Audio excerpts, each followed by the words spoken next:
Here's what's coming up today on the Prove Me Wrong podcast. I don't know that there's any guarantee that either one of those things occurred, that you actually talk to a loved one ever when you start conjuring things up. I think a lot of times it may just be a portal of convenience, and whatever's closest or whatever's meanest is what comes through.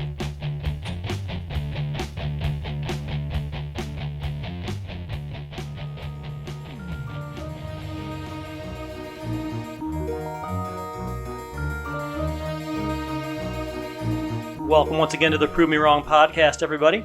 This is our Paranormal Experience Week number 3. Pete and Christina and our in-studio guest again today, Jamie, is with us. Hello. We got a lot of feedback from the first paranormal episode, which is what we were hoping for. That's great. We're going to start off with a listener email. She sent me in a story that happened to her when she was a young child, and it kind of works us into the mysteries of the Ouija board, the portal to hell that Milton Bradley somehow tapped into.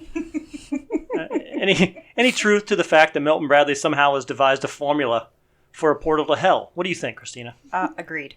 They're just mass producing them at the clip of 200,000 a day. That's right. The Ouija board used to be incredibly popular in the 70s. I mean, that's when they were really popular, right? They're still selling them now, but yeah, I think enough kids have been possessed that they're starting to realize that this was a bad allocation of resources. So we're going to just jump right into it. We're going to start with an email from one of our listeners. This is Melinda from Ohio. Melinda writes, she's in the middle of listening to this paranormal episode. Thank you very much, Melinda. She wanted to share her experience. She has a few, but this one took the biggest toll on her. She was about 9. I used to hang out with my sister Brittany and her friends a lot. She's 4 years older than me, so I was always doing things I probably shouldn't have at that age, and this is one of those times. Brittany and I went to stay at one of her friend's house at the time. Her dad had just recently passed away, and us being kids, we decided to do kid things. First, we played on the Ouija board. Her mom was there, so I stop right there and say, that's bad parenting one way or another if you're 9 and you're messing around with a Ouija board. I'm just throwing that out, Melinda. We can talk about that another time. So her mom was there letting a 9-year-old play on a Ouija board. I remember her mom holding me, so I must have been even younger, honestly. But I don't remember everything, but I do remember the spirits we thought we connected with were Brittany's friend's dad, who passed away, and my brother, Ryan. I remember my mom would talk about him, but never told me what happened. So I asked, and I got answers. I don't remember what she asked her dad. We finished our questions and decided to do more kid sleepover games like Bloody Mary and Light as a Feather as well. So they spent an entire night essentially doing seances and paranormal interactions. After all of this, it was time for bed. And just let me add, I was already scared as hell. Well, of course, you were 9 years old and you were messing with a Ouija board and playing Bloody Mary and everything else scary. So the girl had bunk beds. Her and Brittany were going to sleep on the top while I slept on the bottom. I remember someone in the middle of the night tickling my feet and pulling my ankle. I told Brittany and her friend to stop. It wasn't funny. They were confused as to what I was talking about, and to this day, they still say it wasn't her. Ever since that happened, I also have had a weird connection with Ryan. Sometimes I feel like I can feel him, and I think of him and dream of him. My mom has even said that I have a connection that she has noticed as a young age. But to this day, I still will not sleep with my feet uncovered. That's Melinda from Ohio telling us her story about using a Ouija board with her sister and friends, and then doing Bloody Mary, and then doing Light as a Feather, and then being surprised when she gets her feet pulled. That is a disturbing story to me on conjuring stuff. Right, that's on a couple of levels. That kind of disturbs me, Christina. What do you think? Bad parenting. Right? And is it just me? It's not just me, is it? No. I wouldn't let a 9-year-old play with a Ouija board. I mean, she's in the room, allowing these children to essentially conjure. Who knows what they're conjuring? But maybe she's under the impression it's no big deal. It's from Milton Bradley. It's just a game, right? Well, and my Yaya was very spiritual in that way. She used to play this Ouija board, and she never thought it was a bad thing. She used to do it by herself. And she told me stories when I was young. About her contacting, making sure that her brothers were still alive during the war. And, she made it seem like it was no big deal.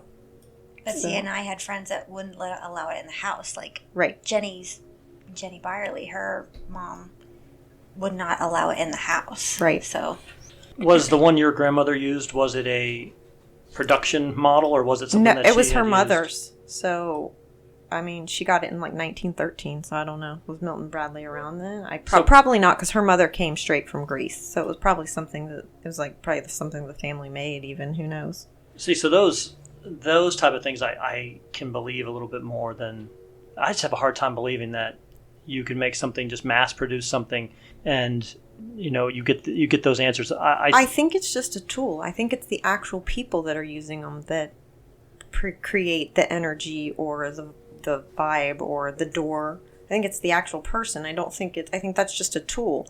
Just like if I gave me a knife or I gave a serial killer a knife, the same things are not going to happen with the knife. you think it's just like a port? Yeah, I think for somebody to come through. It's literally just a tool, so I think it's about the energy of the people using it. So using that logic, then they could essentially just write letters on a piece of paper. Yeah. And I'm sure take there's a shot glass and do the same thing. And I'm sure people have. I'm sure there's been makeshift. I mean, like I said, I don't think Yaya's was Milton Bradley's.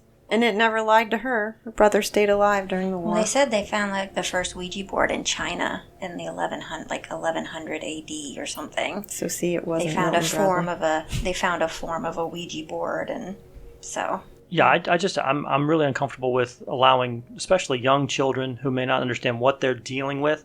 I think that's kind of what affects me the most about her story is there's an adult right there allowing children to mess with something that maybe they don't understand. Maybe none of them understand. And I know that she is thinking that we talked to her friend's father and potentially she talked to her brother. I don't know that there's any guarantee that either one of those things occurred, that you actually talk to a loved one ever when you start conjuring things up.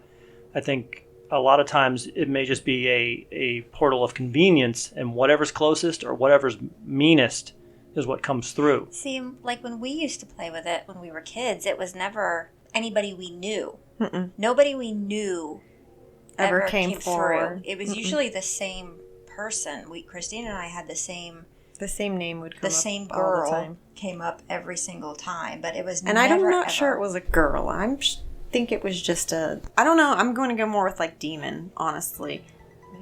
Just because of the name was weird. I mean, I believe her name was like Minga or something like that. Yeah, it was something Menace, Mingus. I don't know. It was something strange, something you never heard before. But we always got the same one. Same person every single time.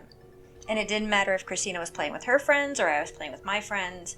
It was always the same person. Apparently our Ouija board only had one. And so did you feel... one door. Well, did you feel that this was a friendly ghost or not? No, she was not. But see, she would go away. We would get other people, but supposedly. But she always seemed to come back. It was like she always kind of took over and came back, and she was not nice. She was very mean and would not say nice things and wouldn't point you in the right direction. And no, not really. No, boy, we ended up burning the Ouija board. Well, hold on that story. We'll get to that in a second, but I want to thank Mindy first for sending that in, and I do want to encourage anyone else who has stories, please keep those coming. That was a great story, and I really appreciate it, and we look forward to reading some more in the future. But to touch on what Jamie just said there, something intrigued me, that something happened to you that made you feel the need to burn the Ouija board. Not us. We got in trouble. My mom did. Yeah. My mom burned it. She snatched it from us and burned it. I don't even really... I'm sure Mom could listen and tell us exactly what happened, but it was... It was your birthday party. Yeah, it was my 13th or 14th birthday party. And it was the boys that were playing with it, and us girls were in the living room doing light as feather, stiff as board. And I don't know what they were... they were like literally asking for the devil. Yeah, they were getting really weird. Really weird with it, and she... I don't know, just came in the house. I don't know, she heard an answer. We should have asked her first before we told the story, but there was some kind of answer, and she didn't like it, and she snatched it from those boys, and she threw it in the grill and burned it. Yep. There was no more. No more Ouija board for us, except my friend Tammy did have one, and we would play it, but she made us play it outside. Her mom did? Your mom did. Oh. She brought it over, and Mom said, not in our house. No more. And so she let us play it in the front yard. Because my mom believes in ghosts and all that stuff. She's a believer, yeah. Yeah, definitely. So and then that's the other problem you run is when you have random boys or anybody. There was a lot of kids at that party. Yeah. There was like 20 kids in our house. Yeah. Easily. There's a lot going on. It always tends to have that one knucklehead who decides to ask, when am I going to die? What am I going to die from? Who is this? Will you, I think will it was you more kill of this person? who is this? And Mom got upset. Yeah. Yeah, so there's always that one person who throws everything out of whack. Yeah. Ruin the fun for everybody. Yeah, so I know that my mom was also very against those when I was growing up as a child as well, and kind of instilled the fear of that into me very young, to the point where I would never get involved with it. I think she said that her father also had a situation where he was messing around on one with, I think, his brothers, and he asked it when his mother was going to die, and it told him, and she died at that time. So she was messing with that as a child, and he came in and flipped his wig and got really upset about it. So she kind of instilled that into me. So I just never wanted to mess with that kind of thing. I never understood a reason why you would provoke anything, just in the odd chance that maybe you get something over. Not that I know if I believe that Milton Bradley piece of cardboard conjures anything, but I'm not going to take a chance at the same time. I don't think we ever asked those kinds of questions, though. It was I did. Did you? I never did. I don't think I ever did. Well, no. It was more like, who's going to be my boyfriend? When am I going to get married? We asked those when we get pregnant. When are we going to have a baby? Yeah, did ask those questions. I did ask when I was going to die. Mm-hmm. How old would I be when I was going to die? I didn't ask when, the exact date or anything. Do you remember? 74. So we'll find out. We have some time at least, right? You got a smidge. Yeah, so what if you ask that and it says to you, "Oh, Wednesday"? What Wednesday are we talking about? Honestly, at that age, I think I was 14 when I asked that question. I would have laughed and said, "Yeah, whatever." Right? I wouldn't have believed it. I wouldn't have thought a thing about it. I honestly thought most of the time my friends were pushing it. Right. Yeah. I wasn't a super duper believer in it. I didn't do any of those things. I didn't do that. I didn't do Bloody Mary. I'm not taking that chance. That just seems silly to me to even take the chance. I did do light as a feather because that to me was just physics. If you have enough people with fingers, you had 7-8 people on a body, that body's going to get light. But I never took a chance turning the lights off and staring at myself in a mirror. I did. That's never a good thing. I did that too. It's always going to be bad. I did all I'm that sorry. Stuff. So Jamie was telling us before the show that she also has a couple of other experiences as well, and she would be nice enough to share them with us. So, how did you want to start? What did you want to talk about? You want the cry story or the no cry story? Well, tell us something. The first thing that we did. We left off at Camp Chase. Oh no, that was our first one. Yeah, the first thing that we talked about were just kind of the experiences that really affected us the most growing up. So Christina had told one about Camp Chase, and I told one that happened to me in German Village, and we're all from Ohio, full disclosure, so that's why I can say these things to these two, and they know exactly what I'm talking about. So, again, we just kind of talked about those first experiences. So if you want to talk about something like that or just something that really affected you. Well, when I was a kid, there's a house on the west side of Columbus, and it's part of the Camp Chase grounds. And it's at the corner of Eakin Road and Roy's, and you can probably look it up on Google Maps.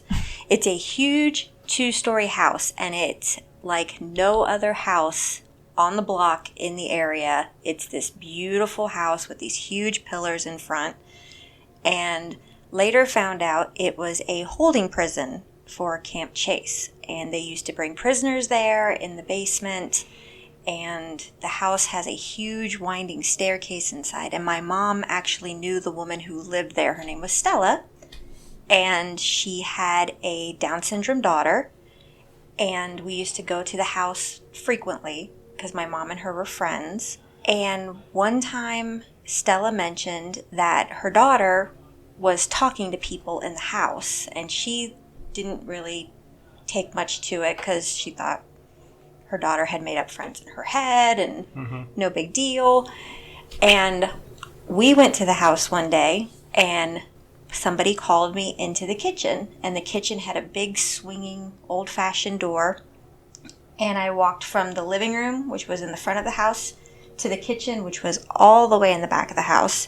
And I came out with a glass of juice or milk or something. And my Mom looked at me and she said, "Where did you get that?" And I said, the old black lady in the kitchen gave it to me. And she's like, hmm? She kind of looked at me, and my mom was like, "There's nobody else in this house." And Stella looked at me and she goes, "What did she look like?" And I described this woman as an older black lady with a white apron and a blue dress and a little like bonnet thing on her head. And Stella turned stone white and said that she had done history on the house, and this used to be a maid during the war, and her daughter had talked about her being in the house. And I never talked to her daughter because her daughter didn't communicate with strangers. So full disclosure, Jamie wasn't big enough to get herself a glass of juice. I was little. She was too short to reach anything. Yes. That's why it was odd. Very old house, very high counters, very unreachable things. But yeah, that was kind of my first. No, when you were a baby was your first. Your mom said on Huron. On Huron, there was a lot of ghosts. There was a lot of paranormal activity they had going on, especially when they tried to move, because Jamie had just begun to talk. Mm-hmm. And really communicate. And they were very angry when we left, and we would find boxes unpacked. You would smell broken dishes. You would smell cologne all through the house. And there was no men that lived in our house. But you would just smell cologne, just linger. And again, that house is on Camp Chase. Right, it's the same area. It's in Westgate. Yes. So they were not very happy when we left. Yeah, her mom talked about literally poltergeist things flying around off the room. Shelves and dishes breaking and stuff when they decided to move. Before that, everything was peachy keen. Yep. So the activity escalated once you decided to move. They heard the dog. You'd hear Sebastian, the dog, just yelp out of nowhere. He would just cry, and they started to hurt the dog. It was just like my mom was like, "We got to get that out of here." So yeah, we left. It's really the first one. But then once you left, there were no other. Nothing else happened after that. Nothing followed us. It's not like they followed you around. Oh, that's terrifying. It is. Isn't it? That is. That's actually a really good story. That was like the first one when she told us that. That scared me. Well, I'll tell you, the one that I always remember too is, because nothing really happened as an adolescent or a teenager. Nothing, I never had any experiences or anything, but when my grandfather died, I was 11, and we went to my step-grandmother's apartment, and my mom was looking for a piece of paper, and Helen's like, I don't know where this is, I don't know. And my mom thought she was lying, just flat. And mind you, I'd never been in this apartment before in my life. I was asleep on the couch, and I got up, went to the drawer in the kitchen, pulled out the drawer, and pulled out the paper from under the drawer and handed it to my mom. And it was the exact same piece of paper she was looking for. And then I laid back down and went to bed, went back to sleep on the couch. But not on the side my grandfather used to lay on. I laid on the other side of the couch. Because he might have been laying there. Yeah. Probably told her to get up and go get it. Told her where to get this piece of paper. Because it was part of the will. It was something that he had written out and felt my mom deserved. And that's like the last one I remember. And I was 11, so... Along that same line in the same area, Christina also had an experience with a group of girls. Just to kind of talk about people who don't see, don't believe, almost to the point where you have to be, I don't know, I mean, I'm just completely shut off mentally to not notice or to not even make that connection, maybe think there's something else going on here. And I know that at that point we were married, and you went out with a sister of yours. My stepsister, Stacy. For a party, and then you went and met some friends of hers. Yeah, we were going to go to a bar to go dancing, but first we had to pick up some friends of hers that lived in German Village. Or not, yeah, German Village. Was it German Village? Is that what that's called? Yes. Yes, German Village. And so we get to their house, and these girls are all still in college. Victorian Village. Victorian Village. I was going to say, there's a dancing bar in German Village? No, Victorian Village, because we were going down campus. Okay. Yeah. And so these girls were all in college and college age. I don't know if they were all in college. But anyway, they all lived together. And they had just moved into this house. And the minute I walked into this house, I felt not great. I was like, ooh, this house kind of has a creepy feeling. And it was the first time Stacy had been there, too, with her friend. And she's like, oh, let me give you the grand tour. You know, so we walk up these steps to her upstairs to her room, and it just feels not right at all in this house. And I'm like, this is creepy. And there's like, 6 girls in this house. It's not like it's lived in. It's not empty. There's so much noise going on. There's a TV going on downstairs. There's a girl in her room with the radio on. It's not, but it just felt odd. And we get up there, and she shows us her bedroom, and she's like, oh, this is great. And she goes, oh, you remember, I can't even remember her name, Stephanie or whatever her name is, whatever. And she's like, this is her room. She goes, peek in the room. There's like 100,000 blankets on this girl's bed. And she's like, and I was like, oh my God, you could just feel the cold come out of this room. She's like, yeah, we don't understand why it's so cold in this room. Like, it's just crazy. She's like, she just piles the blankets on and stuff. And I'm like, this place is freaking haunted. And I kind of just like thought that in my head. I didn't say it out loud. Mm-hmm. And so we went downstairs, and we were waiting for one other girl to show up, and we were sitting on the couch and just kind of like, they were talking. I didn't know any of these people, so I was just like quietly watching the TV in the corner. And front door pops open, and the one girl that was sitting next to me on the couch, also quietly just watching TV, she gets up and she shuts it, and she deadbolts it, and she comes and she sits back down. No biggie. I'm like, okay, I didn't think anything of it. And we're sitting there, and about, 10 minutes later, the door pops open again. And I'm like, she deadbolted that door. So I say something. I was like, that door popped open and you locked it? And she's like, oh, it happens all the time. She goes, it's so weird. I did not know what's wrong with this house. Like, nothing, just like, oblivious. Oblivious. Completely both oblivious. of them. And so I say something to Stacy, and I'm like, this house is freaking haunted. And she's like, oh no, it's just the wind, right? And I was like, watch this. So I tell her to watch as this girl goes over. She deadbolts the door and everything, and we're sitting there waiting. This time, of course, I say, watch this, and nothing happens for like a half an hour. We sat in this house for like an hour and a half waiting for some other girl to show up. But yeah, so like a half an hour later, it pops open, and I'm like smacking, I'm punching Stacy. I'm like, look, the door just popped open again. And I don't know if she really even cared, but she's like, well, I don't live here. And so I just couldn't take it anymore. That whole house felt so weird, except I asked if they had anything to drink, and she's like, yeah, we've got some pop in the fridge. So I went back there and got myself a pop, and as soon as I walked into their kitchen, which had a step down, it was weird, into this kitchen, I felt perfectly safe. It was warm in there. I didn't feel weird at all. And I just stood there, and I pop in the kitchen, pop the top, and I stood in the kitchen for a minute. I was like, this feels much better. And some guy walks in from the backyard, and he's obviously one of the girl's boyfriends. And he's like, hey. And I'm like, hi. And he's like, he said something about whatever. And I said, yeah. I said, and we just started talking. And I said, yeah, I think this house is haunted. And he's like, it's totally haunted. He goes, this kitchen feels all right, doesn't it? I said, yeah. He goes, yeah, because it's an addition. He goes, I put this on. And I was like, oh. Okay, so it wasn't even part of the house originally. So that I was like, well, that's why I feel safe over here. I guess it wasn't an original part. Yeah, but those girls were completely oblivious to the fact that this girl's room was like 30 degrees colder than the rest of the house. The door, after you deadbolt it, pops open all night long. Just like a huge gust of wind blows the door open. I mean, the knob never turned or anything. It just came open. It just begs the question: are they honestly doing it? I think they got a good price on the house, and they're trying to ignore the fact that it was. I'm not kidding. I really think. I mean, you're like in college. You're like, 6 of you can live in this house. It's great. Your boyfriend can come over. Obviously, the dude came in the back door, and whatever.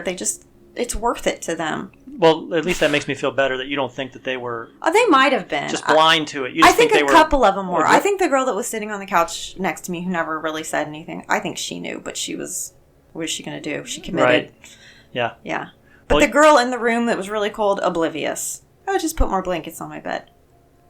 Dude, your room is significantly colder than the rest of the house. By the way, and it was when I went, so it wasn't super cold. It was like October, I think. So it wasn't like really cold, like wintry cold yet.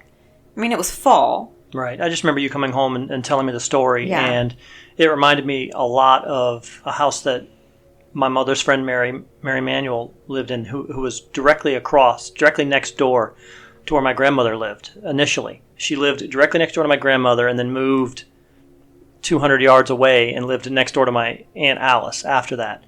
But her husband, she lived with her husband and her 2 children in the house next to my grandmother, and her husband passed from cancer, I believe, in the house, on the bed in the house.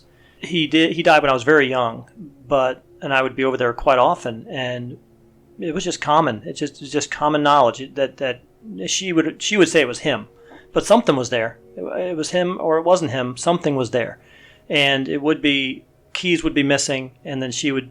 I can't remember his name now. Unfortunately, it's been so long, but she would talk into the air and say, "Oh, I know. Where are my keys?" And then she would find them. They would be there, just a place where she had looked before. And just like you mentioned, you went upstairs into the front bedroom, and it was ice cold in that bedroom. And I remember being in there once as a very young child. It's just a fleeting memory because I was maybe 7 or 8, very young. But I remember having my face against the grate because those old houses had the big, huge heating grates, and you could actually see from the upstairs down into the downstairs. Right. So I could see what they were doing downstairs, and I was supposed to be upstairs in bed, and I was so afraid in that room that I laid with my face on the grate looking down into the living room so I could see them just to feel a little bit better because I felt I felt cold in that room. I felt scared in that room. And oddly enough, just like you, the bathroom or the kitchen felt so much different, and the kitchen felt much more comfortable. But I know my mother even said that she was sleeping in the room in the bedroom, and the bed was actually in the dining room. It was a two-story. The bed was in the dining room because he couldn't go upstairs. He was sick, right. And so he passed on that bed, and she was sleeping on the bed. And she said she woke up one night and saw him standing over the bed. But she didn't feel scared. She felt like she knew who it was. She felt very calm. It wasn't something that scared her. But I had that bed. They gave me that bed. I'm not kidding. I slept on that bed all the way through until I left for college. Until we moved out of that. We took it to Cleveland with us. I slept on the bed. Same mattress and everything, because eventually the springs started coming through the mattress. I had one spot on the mattress that had a spring through it, so I just didn't lay. I mean, it was ridiculous. It was one of those mattresses with the bookshelf headboard. Yeah. So you had the sliding, the bookshelf, and I never had any issue on never once did I probably tied to the house. Did I sleep there on that bed and felt uncomfortable at all. So, but that house was. Well, yeah, you had no reason to. I mean, he seemed like a nice guy. He was nice. He was nice to me. Well, I think part of one of the questions is always why is sometimes there chaos and other times it's friendly. Mm-hmm. It's not mean. It's not malicious. It's not. Is it unfinished business? Yeah. Is it just calmness? Is it finding peace? Is it is it just messing with people because it's they're still around and. Or is a jerk in life a jerk in death? I mean, is it just still your personality? And just because you die doesn't mean you're going to change who you are. Right. And those people, those things that are very calming, maybe those people were that way. And maybe they haven't been able to cross over or whatever happens. I don't know what happens. I haven't died. But maybe that if there's that crossover, that hasn't happened, but it hasn't changed who they are fundamentally. And they're still there and they're still looking over you. And maybe they do see you. Maybe they're conscious. Maybe they realize that I know you. They long to be with you again. Who knows what that'll be, and that makes you sad to think of it, right? But to think that he was maybe looking over my mother, thinking because he knew my mother very well, and that he was looking over my mother and wanting to be with someone that he knew. I don't know, but there's so many questions that you don't get answered when you think of those type of things. Well, going up along that line, I've had 3 instances now of people dying in my life where prior to them dying, they talk about talking to other people who have died. My great-grandmother did it before she died. She said she kept telling my grandmother that Daddy kept coming to see her, which was her husband who died in the 60s. Before my husband's grandmother died, she mentioned people coming to see her. And days before my grandmother died, she mentioned she was hearing voices and people calling her and people talking to her. And so I always wonder if that was people calling them home essentially. The day before my grandmother died, me and Christina and Pete and Christina's mom and stepdad and my husband, we all went to play bingo. Yep. And my mom was watching my very hyper Jack Russell Terrier and came home that night, and it was about 9:30, 10 o'clock when we got home, and I went over to my mom's house, and my mom literally lives 60 steps away from us. Went home to go pick up the dog, and I saw my grandmother's bedroom light on, and I asked my mom, is Grammy still up? She said, I don't think so. I said, I wanted to give her a hug before I went to bed, and she goes, well, I think she's asleep. Don't bother her. I was like, okay. Felt bad. Went home. My grandmother passed the next afternoon, kind of very unexpectedly, and I always regretted not giving her that hug and that kiss goodnight. Now the tears come. So about 2 months after the funeral and all that, I had this extremely vivid dream. And I don't know if it was a dream or if it was resolution or if it was just, I don't know. I was laying in bed and I had the very same dream that everything happened again. We went to bingo, came home, but this time I actually walked up the stairs and she was sitting on the edge of the bed. And I said, I just came up to give you a hug and a kiss goodnight. And she gave me a hug and she never said a word. And I gave her a hug and I gave her a kiss. And as I pulled away from her in my dream, she pulled me close. And she didn't let me go. And I remember waking up with just tears, my face just covered in tears. Much like it is now. She's letting you know it was okay. Yeah, and that's what I like to think. But I know a lot of people would say, oh, it's just your conscious relieving itself, essentially. But I like to think that it was her saying, everything's good. I don't think anybody knows. That's the thing. There's always so many questions, and no one knows. And is there that very thin veil between those who are living and those who are dead? As you get closer to passing, you're able to bridge that gap and start talking to those individuals. And maybe they're always here. Maybe they're here right now in this room. And the fact is that our life force is too strong right now to see it. And then as we get closer to the end of that, those things become more visible.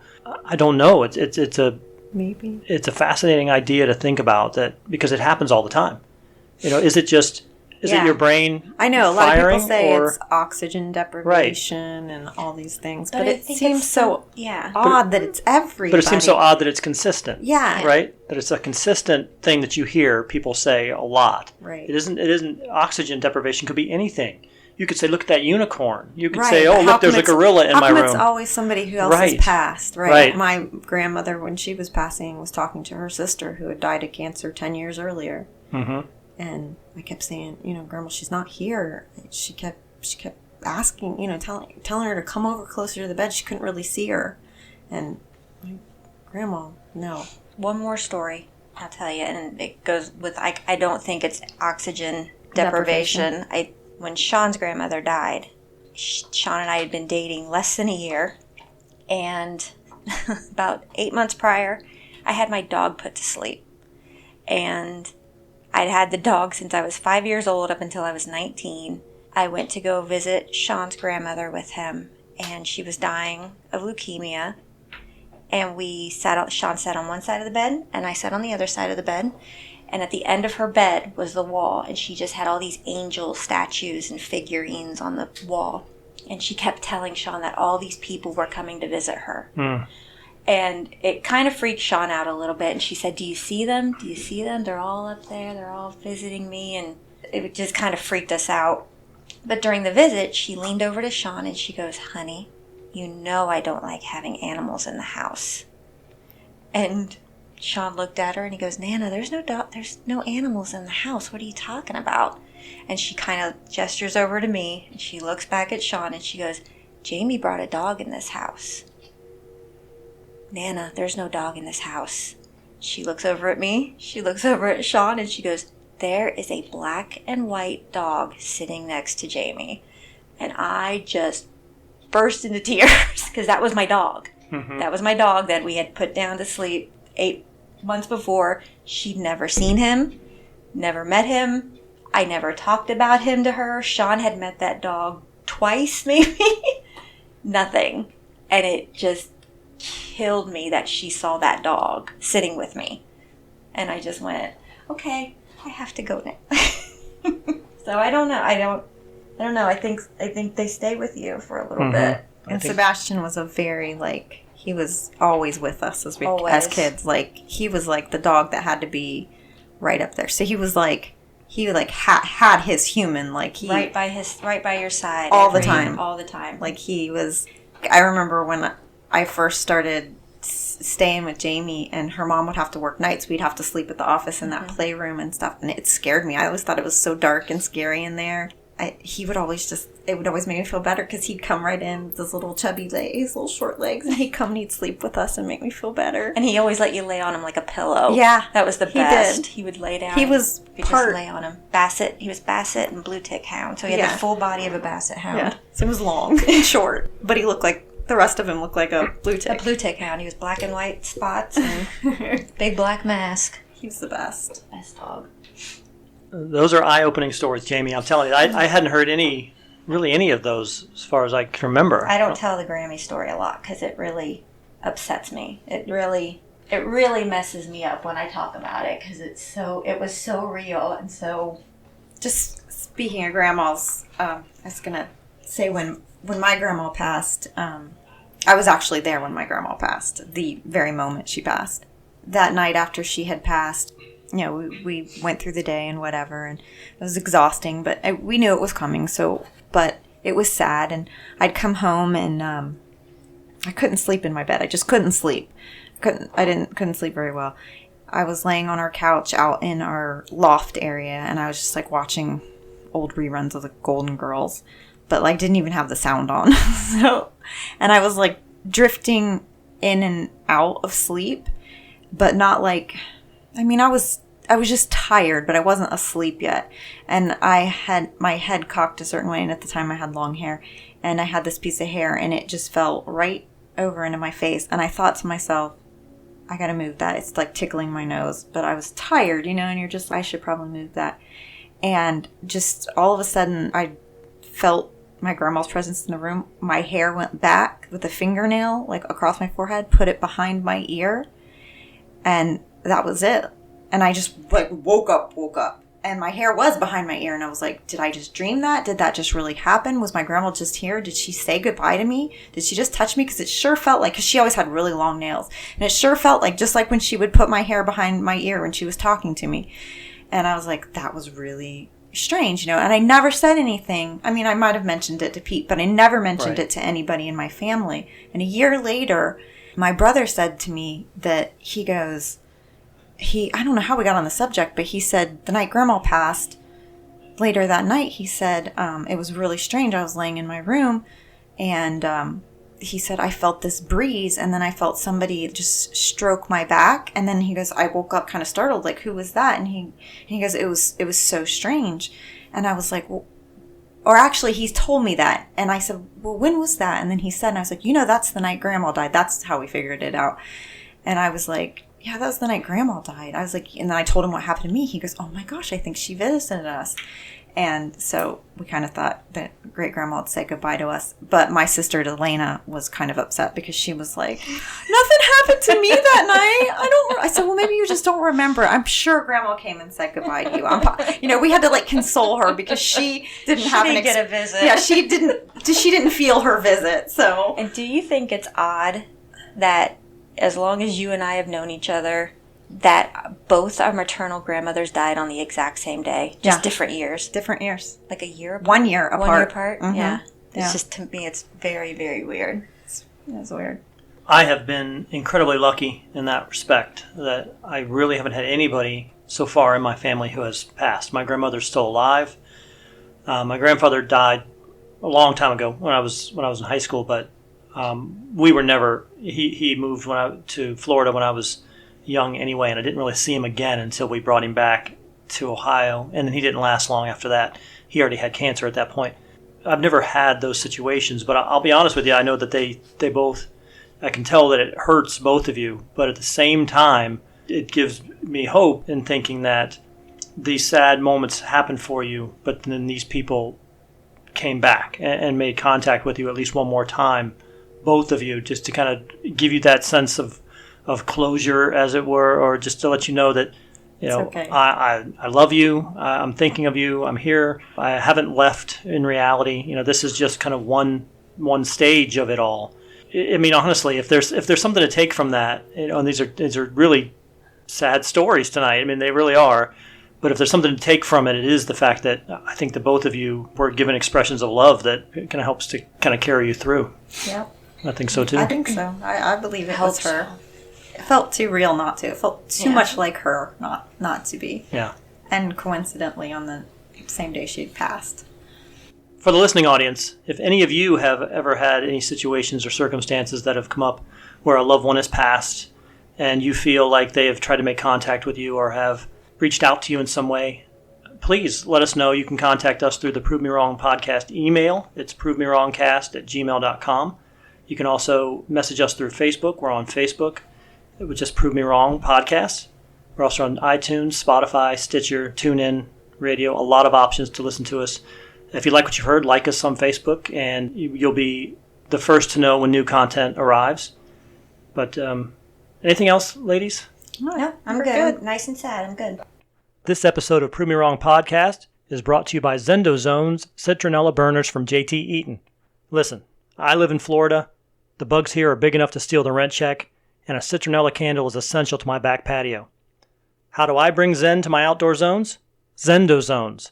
They're shaped like fearless little tiki gods, and let Surfin' Stan, Hawaiian Howie, and Luau Lily bring the islands to your backyard with Zendozone Citronella Burners. Zendozones uses natural 3% citronella candles and incense cones, perfect for patios, decks, backyards, campsites, poolside, and more. Enjoy the outdoors again. So get Zendozones, so they're available now on Amazon and at Ace Hardware. Collect them all today. Once again, thanks to Melinda for writing into us and sharing her story as well. I don't think it's good parenting to be on a Ouija board at 9 years old.